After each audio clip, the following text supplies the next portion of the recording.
성령의 사람 전도자 빌립이란 제목으로 하나님의 말씀을 전하겠습니다. 사도행전 8장은 사마리아 성에 복음이 들어가고 구원의 은혜가 임하는 이야기로 시작이 됩니다. 그 구원의 은혜로 큰 기쁨이 사마리아 성에 가득 넘쳤다라고 성경은 말합니다.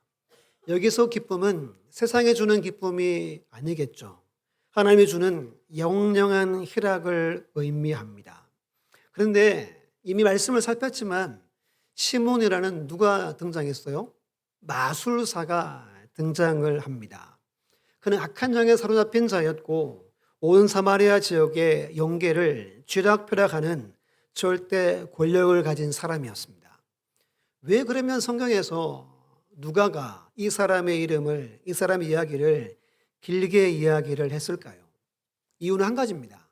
진짜 참된 구원이 무엇인가를 우리 독자들에게 생각하게 하기 위함입니다.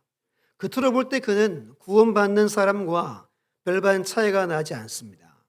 근데 말씀을 좀 살펴보니까 흉내 내기만 하는, 무엇을 목적으로? 더 큰 능력을 받기 위해서, 심지어 뭘 주고 성령을 살려고 그랬어요? 돈을 주고 성령을 사려고 했던 한 사람의 이야기를 성경에 기록합니다. 오늘 본문을 넘어와서는 사람은 어떻게 구원을 받는가에 대해서 한 내시가 구원받는 이야기를 통해서 우리에게 보여줍니다. 오늘 말씀을 통해서 어떻게 구원을 받는지, 그리고 이 한 사람이 구원받기 위해 누가 어떻게 사용되는지 잠깐 말씀의 은혜를 나누고자 합니다. 우리 첫 번째 함께 읽어볼게요. 시작. 어떻게 구원의 은혜를 받게 되는가? 중요한 이야기죠. 지난주에 사도행전은 3등분 한다 그랬습니다. 1장에서 7장, 8장에서 12장, 13장에서 28장이에요. 근데 구원의 이야기가 1장에서 7장은 한번 생각해 보세요. 단체로 구원받았어요. 집단으로 구원받았죠. 한 번에 몇 명? 3,000명. 한 번에 5,000명. 이렇게 구원을 받은 이야기가 7장까지 이야기예요. 8장부터 12장에서는 개인 구원으로 성경이 초점 맞춥니다. 오늘은 에디오피아 내시가 구원받아요. 9장에는 누가 구원받죠? 사도 바울이 구원받고 10장에서는 고넬료라는 한 군인이 구원받는 이야기를 기록합니다. 그러니까 초점을 지금 달리합니다.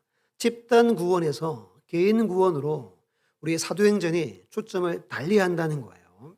그러면 오늘 본문 말씀을 잠깐 봅니다. 우리 26절, 27절 두 구절을 함께 읽습니다. 시작. 주의 사자가 빌립에게 말하여 이르되 일어나서 남쪽으로 향하여 예루살렘에서 가사로 내려가는 길까지 가라 하니 그 길은 광야라. 일어나 가서 보니 에디오피아 사람 곧 에디오피아 여왕 간다게의 모든 국고를 맡은 관리인 내시가 예배하러 예루살렘에 왔다가. 아멘.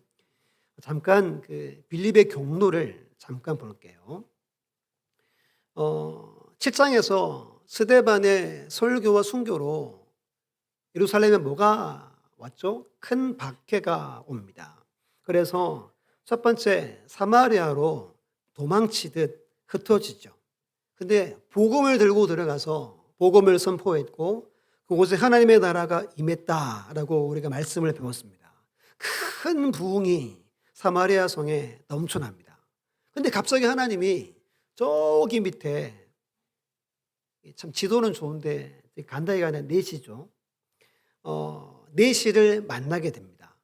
그리고 내시에게 세례를 베풀고 복음을 전하고 예수 믿게 하고 난 다음에 오늘 마지막 절에 아소도로 가고 거기서부터 가이사랴까지 복음을 전하며 올라갔다는 이야기가 오늘 본문의 전도자 빌립의 경로입니다.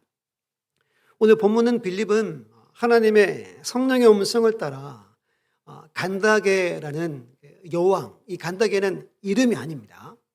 우리 애굽의 바로 왕 하면 그 애굽의 왕을 말하는 거죠.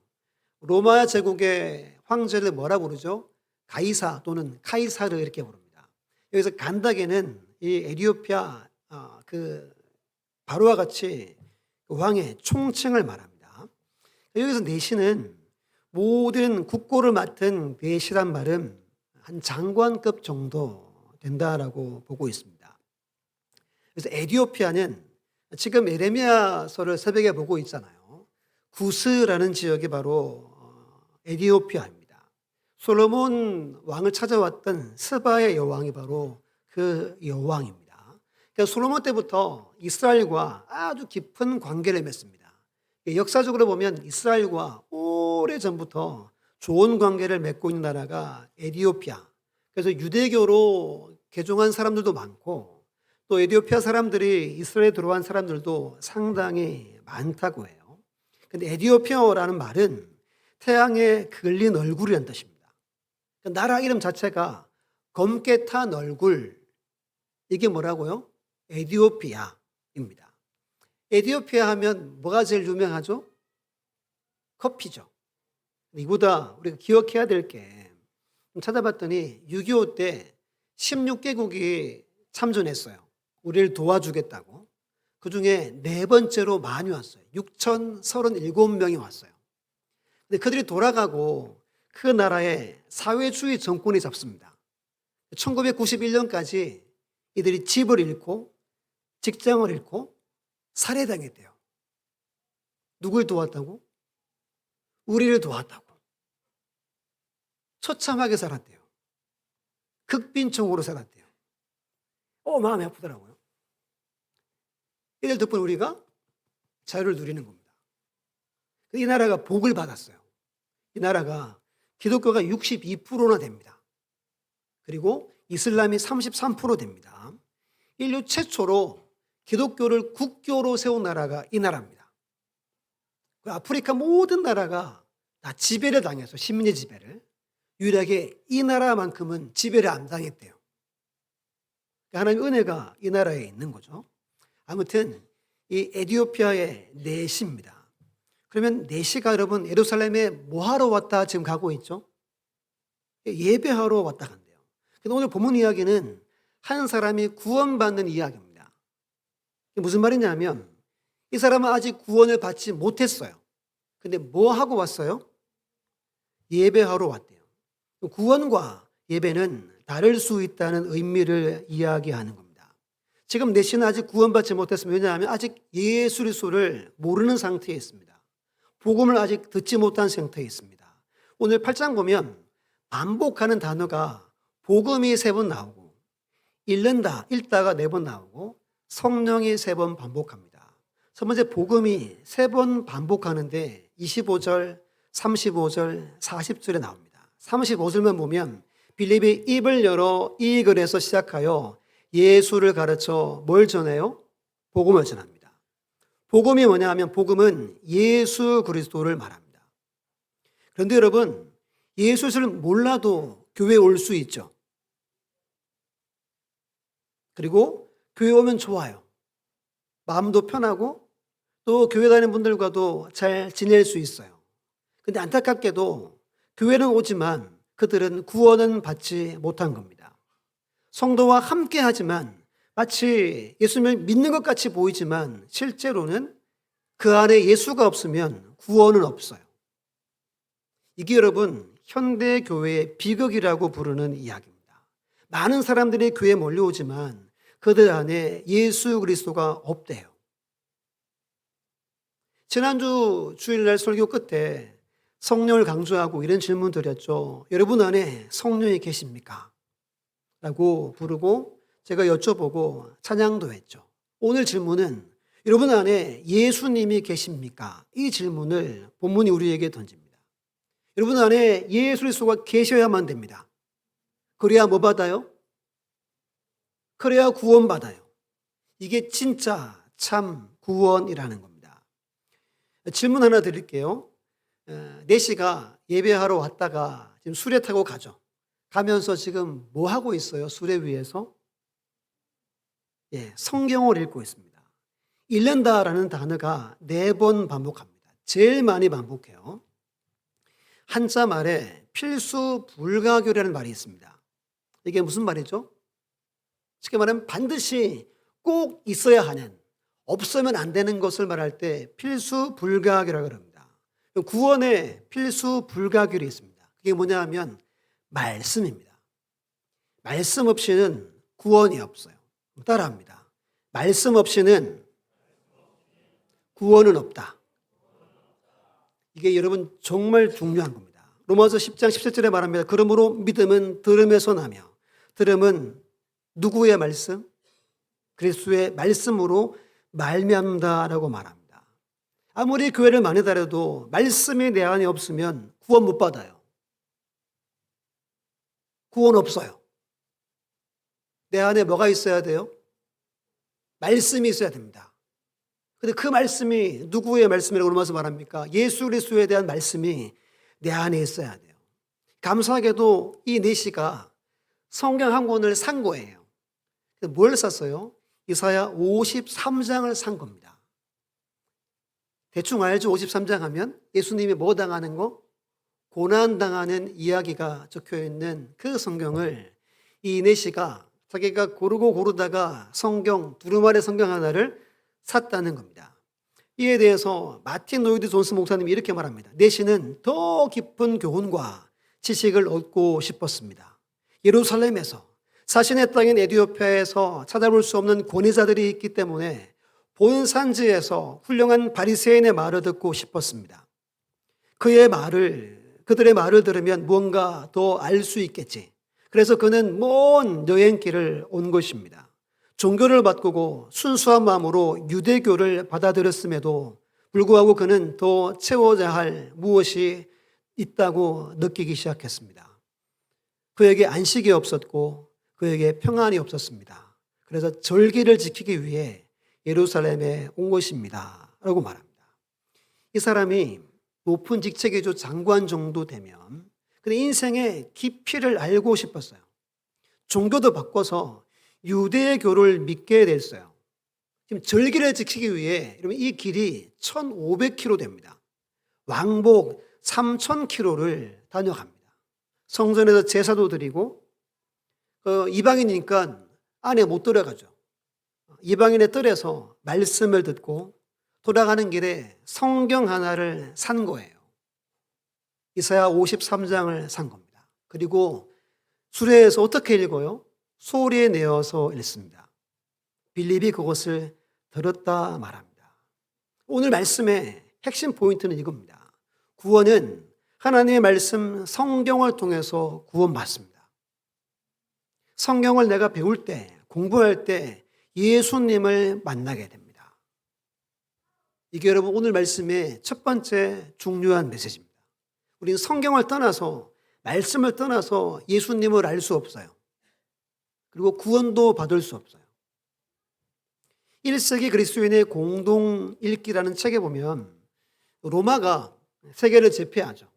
길도 닫고 로마가 이제 안정기에 들어갑니다. 그러면서 나라가 경제적으로 부강해집니다. 백성들이 부강해집니다. 그러면 여러분 나타나는 현상이 문화가 발달해요. 뭐가 발달한다고요? 문화가. 첫 번째가 책이 보급이 됩니다. 그래서 1세기부터 많이 보급되어도 있는 사람만 책을 사겠죠. 비싸니까. 몇몇 사람들이 삽니다. 사서 같이 읽었대요. 한 사람이 읽고 주루 둘러앉아가지고 한 사람이 읽어주는 성경 말씀을 공동 읽기를 1세기부터 했다는 겁니다. 우리 수요일 날 누가복음 보고 있잖아요. 지난주에 예수님이 12세 때 성전에 가죠. 성전 갔다가 뭐 하죠? 부모님은 집에 가고 자기 혼자 앉아가지고 뭐 하고 있었어요? 랍비들과 토론을 하고 있었습니다. 그러니까 1세기부터 이미 이 이스라엘은 토론 문화가 정착이 됐다는 겁니다. 누가복음 4장 16, 17절에 보면 예수께서 그 살아나신 곳 나사렛에 이르사 안식일에 늘 하시던 대로 회당에 들어가사 성경을 읽으려고 서심해 진짜 이사야의 글을 드리거늘 책을 펴서 이렇게 기록된 데를 찾으시니. 그럼 회당마다 뭐가 빛이 됐다는 거죠? 성경이 빛이 됐다는 겁니다. 중요한 것은 읽다라는 이 이야기가 아나기노스코라는 헬라어입니다. 두 가지 뜻입니다. 이게 중요합니다. 큰 소리로 읽다, 낭독하다라는 뜻입니다. 옆에 있으면 다 들릴 정도로 성경은 읽는 거라는 겁니다. 성경은 큰 소리로 읽는 거라는 거예요. 그럼 기독교는 눈으로 보는 종교가 아니라 기독교는 귀로 듣는 종교입니다. 말씀을 통해서 소리내어 읽죠. 그러면 내 목소리가 내 귀에 들리죠. 그렇게 성경을 읽으라는 거예요. 그럼 더 깊이 성경 안에 들어간다고 말합니다. 예를 들면 배우가 있어요. 배우가. 제가 배우라고 생각해 보세요. 제가 배역을 땄어요. 저 같은 사람이 어떻게 하겠습니까? 부끄러워가지고. 그렇죠? 예를 들면 땄어요. 연습을 할 때 어떻게 하겠어요? 묵상하겠습니까? 소리내어 하겠습니까? 소리내어 하겠죠. 그래야 막 감정이 올라가고, 그래서 그 작품에 내가 녹아져야 나중에 뭐 이렇게 상이라도 하나 받잖아요. 성경은 소리내어서 읽을 때 생명의 책에 더 깊이 들어간다고 말합니다. 그때 성령께서 깨닫게 하시고, 그리고 말할 수 없는 엄청난 희열을 느끼게 된대요. 뭘 통해서? 성경 읽기를 통해서라고 말합니다. 성경만 소리내어 매일 읽어도 엄청난 은혜를 누립니다. 지금 에르피아 내시는 이걸 혼자 하고 있었어요. 아마 군대를 데리고 왔겠죠. 장관 정도 되면. 자기 혼자 술에 앉아가지고 소리내어서 성경책을 읽고 있었습니다. 이때 전사 빌립을 만나게 되고 성경을 풀어서 예수 그리스도에 대해서 말씀을 가르쳐 주게 됩니다. 그래서 구원받았다는 이야기가 오늘 본문의 이야기입니다.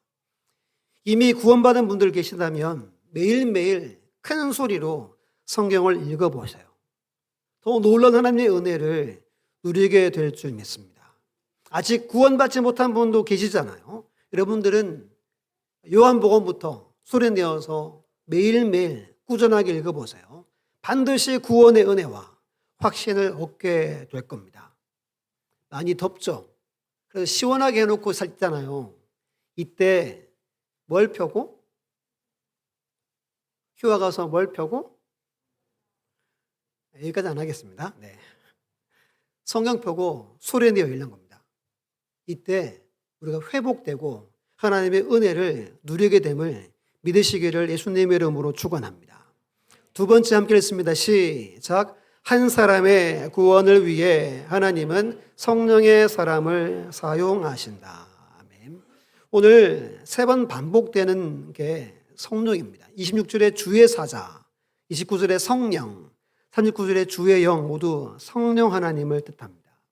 빌립은 성령의 사람이었습니다. 지금 한참 사마리아 성에 큰 부흥이 일어납니다. 한번 상상해 보세요. 복음을 전하면 그들이 회개하고 눈물로 회개하고 성령이 임합니다. 기쁨이 넘쳐납니다. 그런데 성령께서 뭐라고 말해요? 너 일어나서 남쪽으로 가라.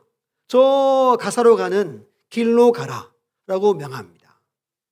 큰 부흥의 현장에서 떠나는 것은 쉬운 일일까요? 어려운 일일까요? 어려운 일입니다. 근데 즉시 순종합니다. 근데 가서 보니까 어디래요? 어디래요? 좋은 땅이래요? 광야래요, 광야. 지금 요즘에 계속 광야가 설교 때마다 나오죠. 광야. 디르마르. 말씀이 들려지는 곳이 광야라 그랬죠. 우리 마음이 광야에 있지 않으면 말씀이 들려지지 않는다라고 수요일에 나눴습니다. 하나님은 명령합니다. 너 가라. 설명 없어요. 하나님의 일하심은 우리의 이해와 납득과 공감을 목표로 하지 않는다는 겁니다. 하나님 말씀이면 우리는 뭐 해야 된다는 거죠? 순종해야 됩니다. 아브라함에게 창세기 12장에 너 가라. 다 떠나라. 22장 아들을 바칠 때도 너 가라. 설명 없어요. 하나님은 오늘도 우리에게 설명하지 않고 가라고 말씀하실 때가 많습니다. 근데 우리는 알고자 합니다. 성도는 알고 가는 것이 아니라 뭐로 가요? 믿고 가는 겁니다. 믿습니까? 우리는 믿고 살아가는 존재입니다. 자, 이 본문만 보면 늘 생각나는 일본의 위대한 목사님이 있습니다. 가가와 도요코 목사님이라고. 사진 보여주시면 이분입니다. 이분이 20세기 동양의 성자라고 일컫는 엄청나게 유명한 일본의 목사님입니다. 이분이 아버지가 고위 공직자였습니다. 그런데 그 아버지와 기생이 애를 낳았어요. 이분이 태어납니다. 4살 때 아버지가 돌아가세요. 5살 때 엄마도 전염병으로 돌아가십니다. 어떻게 살아요? 그래서 아버지의 본 부인 집에 가서 삽니다. 인생이 고달팠겠죠. 12살 되는 어느 날 너무 외로워서 담장 밑에 이렇게 햇살에 쬐는 담장 밑에 쪼그려 앉아 있는데 북을 치고 나팔을 불며 전도하는 행렬이 지나갑니다. 이렇게 외칩니다. 예수 믿으면 당신도 하나님의 자녀가 될 수 있습니다. 그런데 이 음성을 듣는데 몇만 볼트 전기에 감전된 것처럼 이렇게 전율이 왔대요. 달려가서 묻습니다. 나 같은 기생의 자식도, 첩의 자식도 하나님의 아들이 될 수 있습니까? 하고 예수를 믿기 시작합니다. 사람들마다 나 기생의 아들인데 예수 믿어서 하나님의 자녀가 됐다고 자랑할 정도로 믿음이 아주 좋은 학생이었습니다. 그리고 신학교를 갑니다. 근데 신학교 2학년 19살 때 폐결핵을 앓습니다. 옛날에 폐결핵 앓으면 죽죠. 살 수 없잖아요. 신학교에서 정학철이 쫓아내버려요. 근데 교회에서도 파문을 해버립니다. 왜요? 옮으니까. 그러니까 여러분 얼마나 절망해요. 예수 믿는 사람들이 신학교 교회면 좀 달라야 되잖아요. 너무 절망하고 자살을 하려고 합니다. 근데 궁금한 게 있는 거예요. 진짜 예수 믿는 사람을 한번 만나보고 싶은 거예요. 막 고민하고 있는 차에 지인이 나가노 목사님이라는 분을 소개해 줍니다. 제가 예전에 이 이야기를 했습니다. 처음 들으시죠? 이분이 기도하기를 하면 제가 개척을 해야 되겠는데 제가 반경 100km 내에 교회가 없는 곳에 가서 제가 개척하겠습니다. 정말 그렇게 개척한 거예요. 5년 동안 한 명도 안 온 거예요. 5년 만에 이 폐결핵 앓은 이 청년이 수요 예배에 찾아온 겁니다. 너무 기쁘잖아요. 예배를 마치고 온 식구가 밥을 차려가지고 먹는데 욱 하고 피가 이렇게 튄 겁니다. 그때 갈등했대요. 쫓아낼까? 이걸 닦아내고 밥을 다시 차려올까? 라고 고민할 때 하나님께서, 주님께서 내게 처음 보내준 내 사람이다. 그러더래요. 그래서 이걸 치우고 밥을 다시 차려왔어요. 밥을 먹고 그 자그만 텐트에서 같이 생활합니다. 누구랑요? 폐병 환자랑. 그래서 이 청년이 여기서 진짜 구원을 받아요. 그리고 진짜 삶의 변화를 맞습니다. 나중에 다시 복학을 해가지고 미국에 가서 유학도 하고 일본에 돌아옵니다. 돌아와서 빈민가를 섬깁니다. 가난과 질병으로 죽어가는 사람들을 돕는 일을 합니다. 그 나중에 중국까지 갑니다. 그럼 빈민들의 가장 힘든 게 변비라고 해요. 변비. 옛날에 찢어지게 가난하다고 그게 뭔지 아시죠? 그게 이제 찢어지는 겁니다. 변비 때문에. 그럼 놀라셨습니까? 그럼 여러분 이 목사님이 자기 손가락으로 거기를 이렇게 해준대요.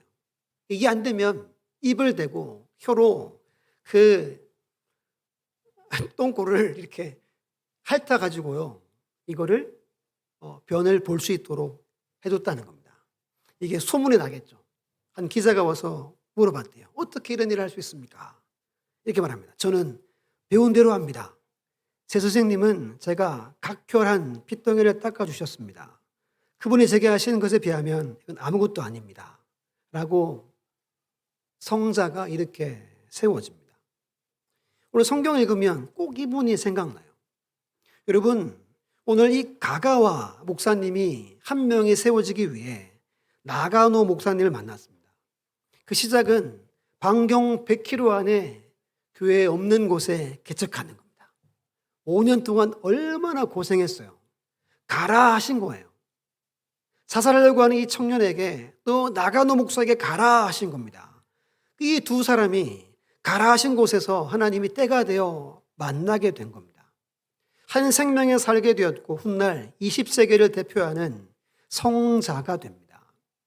여러분, 하나님은 오늘도 성령의 사람을 통해 주의 일을 이루어 가십니다.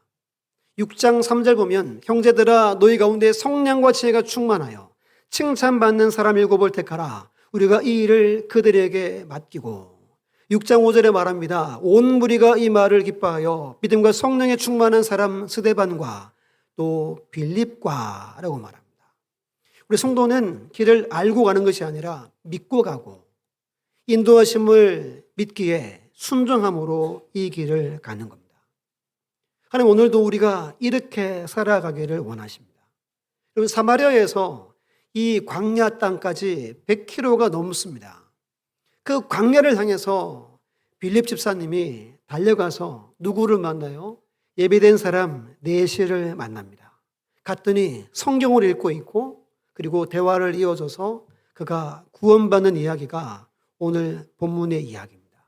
그러면 우리 29절로 31절 말씀을 함께 읽습니다. 시작. 성령이 빌립더러 이르시되 이 수레로 가까이 나가라 하시거늘 빌립이 달려가서 진짜 이사의 글 읽는 것을 듣고 말하되 읽는 것을 깨닫느냐 대답하되 지도에 주는 사람이 없으니 어찌 깨달을 수 있느냐 하고 빌립을 청하여 수레에 올라 같이 앉으라 하니라. 아멘. 두 번째 성령의 음성입니다. 이 수레로 가까이 나가라. 빌립이 어떻게 반응합니까? 달려갑니다. 왜 달려갔을까요? 수레에 속도가 있으니까 수레를 잡기 위해서 달려간 것 같아요. 묻습니다. 지금 읽고 있는 그 말씀을 이해합니까? 깨닫습니까? 그래서 내시가 뭐라 그래요? 지도해 주는 사람이 없으니 깨닫지 못합니다. 올라타서 말씀을 알려줍니다. 우리 35절 있습니다. 시작. 빌립이 입을 열어 이 글에서 시작하여 예수를 가르쳐 복음을 전하니. 아멘. 이거 중요합니다. 지금 53절은 예수님의 고난을 말하죠. 이분이 누군지를 알려주고 이분이 십자가의 죽음을 말하고 그분이 아직 살아났음을 복음을 가르쳤다는 겁니다. 근데 35절 보면 길 가다가 물을 발견하죠. 내시가 그럽니다. 보라 물이 있으니 내가 세례 받음에 무슨 끄리낌이 있느냐라고 해서 세례를 받습니다. 누가 세례를 받자 그래요? 빌립이 아닙니다. 내시가 받자 그럽니다. 이런 경우는 없습니다, 여러분. 성도가 와서 목사님한테 목사님 저 세례해 주십시오. 그러면 바로 안 주죠. 교육하고 이렇게 합니다. 지금 그런 상태가 발생한 겁니다. 제가 찾아봤더니 학자들 가운데 이렇게 말하는 분이 있습니다. 빌립 집사님이 세례 요한도 알려주고 세례 요한은 무슨 세례? 물 세례. 예수님은 성령 세례를 알려줬다는 거예요. 그리고 누가 세례를 받아야 하는지를 가르쳤다는 겁니다. 여러분 사도행전에서 복음을 전해 들으면 반드시 뭐 받아요? 반드시 세례 받습니다. 예수님이 마지막 마태복음 28장에서 말하죠. 너희는 가서 모든 민족으로 제자를 삼고 아버지와 내가 성령의 이름으로 뭘 베풀고? 세례를 베풀고 내가 너에게 분부한 모든 것을 가르쳐 지키게 하라. 그러면 내가 영원히 함께하겠다라고 말합니다. 세례가 무엇입니까? 로마서 6장 4절 말씀을 함께 읽습니다. 시작. 그러므로 우리가 그의 죽으심과 합하여 세례를 받음으로 그와 함께 장사되었나니 이는 아버지의 영광으로 말미암아 그리스도를 죽은 자 가운데서 살리심과 같이 우리로 또한 새 생명 가운데 행하게 하려 함이라. 아멘. 세례는 예수님의 죽음과 함께 나도 장사되고 그의 살아나심과 함께 살아나는 게 세례입니다. 세례는 예수님의 죽음과 부활을 모른 채 받으면 아무런 의미가 없다는 거예요. 세례를 통해 나는 죽었고 나는 새 사람이 되었고 새 삶을 살겠습니다 라는 고백을 하는 겁니다. 이제 더 이상 내가 주인이 아니라 나를 위해 죽으신 주님이 내 주인입니다 라고 하는 게 세례의 의미입니다. 즉 내시는 성경 말씀을 배우면서 뭘 깨달았어요? 아, 내가 하나님 믿는구나. 내가 예수님 믿는구나. 내 안에 예수님이 계시는구나. 참된 구원을 받음을 안 겁니다. 그리고 세례를 받은 겁니다. 기억하세요. 구원은 성경 말씀을 읽고 성경 말씀을 배우고 성경 말씀 안에 있을 때 참된 구원의 은혜의 역사가 있다는 겁니다. 이것이 한 사람이 구원받는 과정을 우리에게 보여주고 있는 겁니다. 끝으로 39절, 40절 두 구절 읽고 마칩니다. 시작. 둘이 물에서 올라올새 주의 영이 빌립을 이끌어 간지라. 내시는 기쁘게 길을 가므로 그를 다시 보지 못하니라. 빌립은 아소도에 나타나 여러 성을 지나다니며 복음을 전하고 가이사랴에 이르니라. 아멘. 이끌어 간지라라는 말을 표시를 해보세요. 이게 헬라어 말로 헤르파센입니다. 빼앗다, 잡아채다라는 말입니다. 독수리가 먹이를 잡아채는 것처럼. 그리고 이 단어가 나중에 주님이 재림하실 때 공중 재림하죠. 우리가 다 들립니다. 공중 재림할 때 이 단어를 씁니다. 그러니까 여러분 조금 이렇게 보태면 뿅 하고 사라졌다는 거예요. 좀 보태면 그런 겁니다. 그런 단어예요. 이 단어가. 갑자기 세례를 주고 갑자기 사라져서 안 보였다는 뜻이 이 말입니다. 왜 그러면 여러분 성령께서 지금 큰 부흥의 자리에 있다가 어디를 보내요? 광야로 보냅니다. 지금 그 영향에 있는 사람이 세례받았어요. 구원받았어요. 그럼 여러분 같이 가가지고 몇 달 좀 쉬다가 부귀 영화도 좀 누리고 영양 보충도 하고 와서 복음 전해도 되잖아요. 안 그렇습니까? 근데 하나님은 그렇게 안 하신다는 거예요. 왜 그러냐면 앞에서 마술사 시몬이 있었죠. 시몬이 뭐 했어요? 그 사마리아에 오래 머물면서 악한 영향을 끼쳤어요. 그럼 이것에 대비한 모습을 보여주고 있다고 학자들은 말합니다. 성령의 사람은 한 곳에 머물지 않는다는 걸 보여준다는 거예요. 우리 생각에 남아서 목회하면 얼마나 좋겠어요. 근데 하나님은 다른 사람에게 그 일을 맡기고 빌립은 다른 곳으로 보낸다는 거예요. 하나님의 일하심은 우리의 이해나 납득이나 공감을 목표로 하지 않아요. 자, 이 말을 계속 반복하죠. 이걸 이해하셔야 돼요. 내가 이해하지 못하지만 하나님은 일하신다는 겁니다. 그럼 아까 가가와 목사님 이야기로 설교를 마칠 텐데요. 이분이 2차 세계대전 때 중국으로 가서 중국 사람들의 빈민을 섬깁니다. 아마도 일본이 지금 막 이렇게 짓밟으니까 거기에 가서 희생을 한 것 같아요. 그러다가 1945년 뭐를 맞죠? 패망을 맞죠. 그리고 중국에 200만 명의 일본 사람들이 살았대요. 참 대단한 사람들이죠. 200만 명이나 같이 살았대요. 근데 전쟁이 망했습니다. 돌아갈 때 중국 사람들이 가만두겠어요? 죽이겠어요? 우리라도 죽이죠. 근데 이 가가와 목사님과 당시 총독이었던 장개적 총독의 아내가 성경 공부를 했습니다. 그리고 발표합니다. 일본인들은 내 민족의 원수다. 그러나 우리 민족을 위해 지금도 뜨겁게 눈물로 기도하는 가가와 목사님을 생각할 때 나는 그들을 미워할 수만은 없다. 철수하는 일본 사람들에게 위해를 가하는 자는 중형에 처한다. 라고 공포합니다. 200만 명이 한 명도 상하지 않고 일본으로 돌아갑니다. 이게 이분의 이야기의 끝입니다. 자살하려고 그랬어요. 그러다가 참된 구원을 받습니다. 그리고 한 영혼을 살리기 위해 더러운 것까지 빨아냅니다.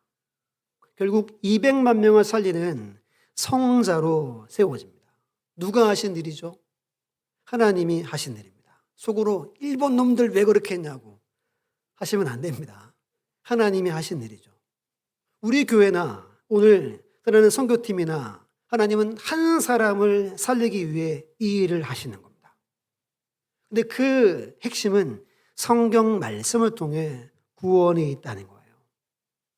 앞으로 우리의 삶에 알고 가는 길이 아니라 믿고 순종함으로 이해가 되든 되지 않든 성령의 인도하심에 순종하는 우리 모두가 되어서 한 사람 살린 이 일 가운데 쓰임받는 우리 모두가 다 되시기를 예수님의 이름으로 축원합니다.